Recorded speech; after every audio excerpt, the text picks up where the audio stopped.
I've learned a lot about Buddhism myself. It's something, and I am right in your corner. We speak the Mhm. same language, Tony. I think being curious and being full of awe and wonderment is a wonderful way to go through life. And uh, what I've learned about Buddhism is that what they believe is that we are all alike because all humans suffer, Mm. and pain and suffering are two different things. Mhm. Pain can be physical, it can also be emotional, but suffering is the emotional response to that pain, right? Yes.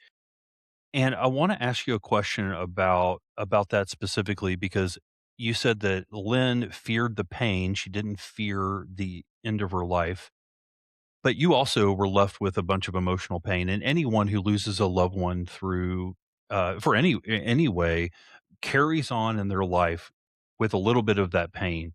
What do we do with pain that we can't fix? It's funny. There's a Buddhist exercise that I like a lot, which is to focus in on it, that acknowledge it and actually don't pretend it's not there. Just focus in on it. And I mean, I'm not Thich Nhat Hanh. I'm not a Buddhist master. I, there's only so far I can go with it, but I know the negatives really clearly. Don't pretend that it's not there. Um, don't try to step around it. You try to go through it. Now, that sounds like voodoo and a great mystery, and here the miracle occurs, which is an old New Yorker cartoon. I won't go there without having to describe the whole cartoon, but here the magic occurs. I do think it's true though. When I was studying, I took a course in grief in the last year, and I'm a certified grief educator, although I'm not actually practicing that in any formal way. And one of the things that I learned is this wonderful phrase from David Kessler of grief.com. You can't heal what you don't feel. What he means is you can't heal what you don't let yourself feel. And even though he's talking about deep inner emotions, he is talking about suffering. He's talking about the suffering part of grief. You'll never lose the mourning, the sadness, the sweetness. You hope that some of those memories become happier ones, and they do over time for most of us, certainly have for me. Um, but you let yourself feel the pain and you see that it's there and you live in it. And amazingly, it usually over some period of time, unpredictable period of time, possibly with the help of professionals or friends or whatever, you go through it and it gets less and less painful. That's That's carrying what the tiger, right? You don't run from the tiger, you don't let the tiger eat you up. right. You learn to You're carry it, and exactly it right. never goes away. Yeah. That's the whole idea, and I can't wait. I ordered your book, it didn't arrive here in time, I've been tracking it, I think it's coming tomorrow.